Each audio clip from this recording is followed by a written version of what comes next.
Across the centuries, humanity has faced invisible enemies that have left cities desolate and populations in despair. Join me as we delve into the dark history of the world's most deadly plagues, exploring their origins and the devastation they wrought, and the impact that they had on the course of humanity. Let's get educated. The Antonine Plague, also known as the Plague of Galen, devastating the Roman Empire between the years of 165 and 180 AD, was named after Emperor Marcus Aurelius Antoninus. This disease was contracted by Roman soldiers and quickly spread throughout the ranks, making its way to the general populace. The symptoms were fever, sore throat, diarrhea, and in some cases, skin eruptions and pus-filled sores. This suggests that origins could either be smallpox or measles, although the exact nature is unknown. With a mortality number at approximately 5 million people, this significantly weakened Rome's military and society. Their numbers suddenly decreasing caused a disruption in their agriculture, military operations, and economic activities, further fueling outrage towards leadership, causing political instability. In the people's eyes, this devastation and the inability of Rome's religion to provide solace led to an increase in conversion to Christianity. Remember when I mentioned this plague was also named the Plague of Galen? Galen was a historian and physician that kept detailed records of the symptoms and treatments. The Antonine Plague had lingering effects on the Roman Empire, contributing to its decline over the centuries. It marked the first major pandemic to have affected humans recorded in history. The Plague of Justinian began in 541 AD and was caused by the Yersinia pestis bacteria, the very same pathogen that was responsible for the Black Death later in history. The Plague of Justinian originated in the port of Pelusium, around the Suez in Egypt, spread throughout the Byzantine Empire because of their extensive trade network. This plague occurred in waves until about 750 AD, resulting in the deaths of an estimated 30 million plus people. Many of the farmers that died declined the agriculture and severely reducing the trade. The Byzantine military's force was dramatically weakened, causing the inability to effectively defend their own borders and ultimately resulting in their decline. The Black Death. Strap yourselves in, this one's a long ride. Resurfacing in 1347 to 1351, this pandemic killed an estimated 200 million people across Europe, Asia, and Africa, wiping out about 1/3 of Europe's population at the time. This was the most devastating pandemic in human history. Once again, trade routes introduced this plague into European society. Originating from China and making its way to the Crimea Peninsula, this disease wiped out 50% of Europe's population for its introduction. This disease manifested in bubonic, pneumonic, and septic forms. In other words, your lymph nodes, lungs, and blood were points of contagion for this disease. The main source of transmission were from fleas via the rampant rat infestation, due to unhygienic conditions and overcrowding. Its symptoms were severe headaches, high fevers and chills, swollen lymph nodes, chest pains, gangrene, and coughing, sometimes so intensely that blood would follow. There were also neurological symptoms that affected the brain as the disease progressed, leading to slurred speech, delirium, and impaired movement, resembling those who were intoxicated with alcohol. The mortality rate was estimated to be between 50 and 75% for those infected, passing away within days of showing symptoms. Due to the extremely contagious nature of the plague, the concept of quarantine was developed during this period to try and control the spread. This pandemic had several impacts, influencing art, religion, and public health practices. The sudden depopulation of European society caused labor shortages, leading to economic turmoil and shifted social structures away from feudalism. The Black Death reared its ugly head in Italy of 1629 as the Italian Plague, and for the final time in Europe. Note that I mentioned the final time in Europe, as this is not the last you've seen of the Black Death. For the final time in 1665 as the Great Plague of London.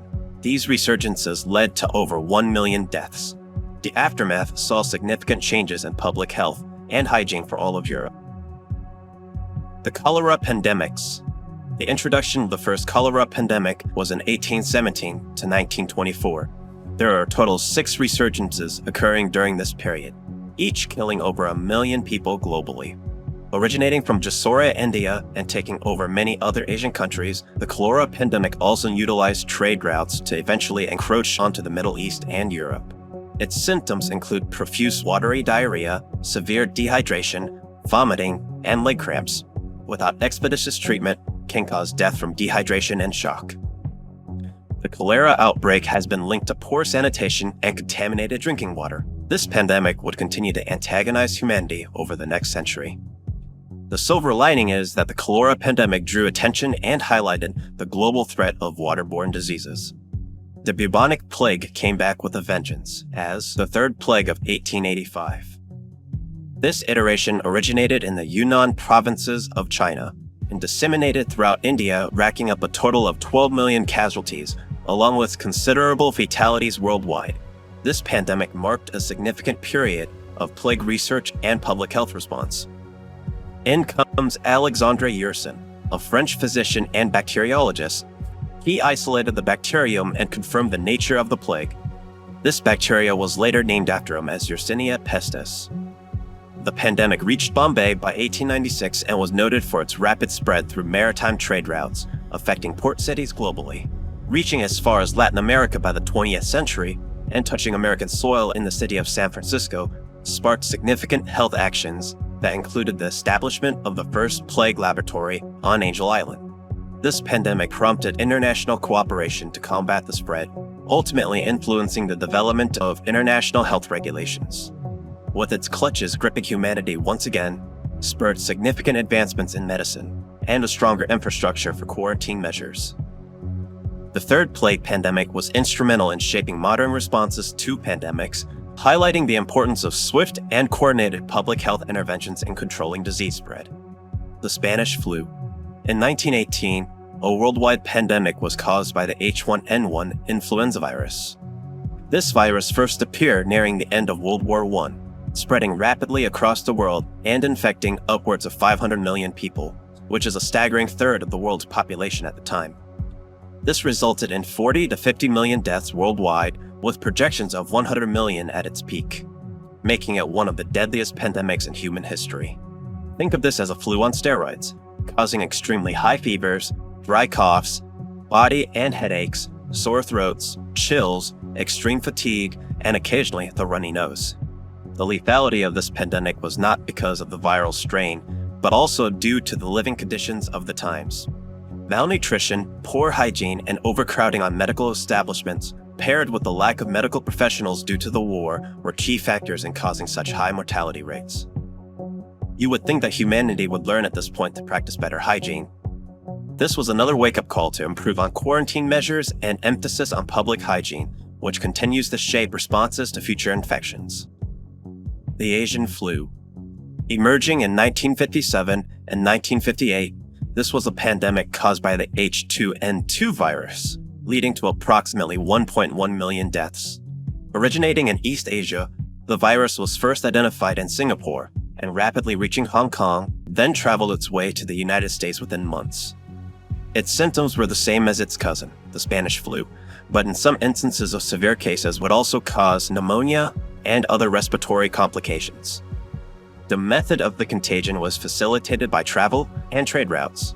This virus had 3 different genes from an avian influenza virus, which makes it malignant and capable of causing widespread illness in a population with little to no prior immunities. Public health's response include quarantine measures and the development of a vaccine, which assisted tremendously but was not available during the initial impact of the pandemic. HIV and AIDS. Originating from a virus transmitted by chimpanzees to humans, this disease has caused 25 to 35 million deaths globally. The HIV and AIDS pandemic has shaped our world in profound ways.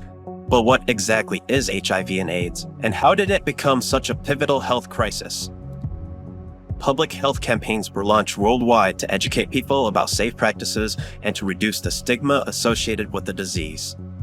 The infection caused flu-like symptoms in the early stages, but as it progressed, it can lead to severe weight loss, persistent fevers, and night sweats. Without treatment, HIV can advance to AIDS, where the immune system is weakened dramatically, making the body vulnerable to infections and cancers. Humanity has come a long way in treating this disease through antiretroviral therapy. This changed HIV from a fatal diagnosis to a manageable chronic condition. Despite these advancements, HIV and AIDS remain a global challenge. Over 38 million people worldwide are living with HIV. Over time, people are becoming more educated with the history, transmission, and treatment of HIV through regular testing, safe practices, and adherence to treatment. This gradual process can help control and eventually end the HIV epidemic.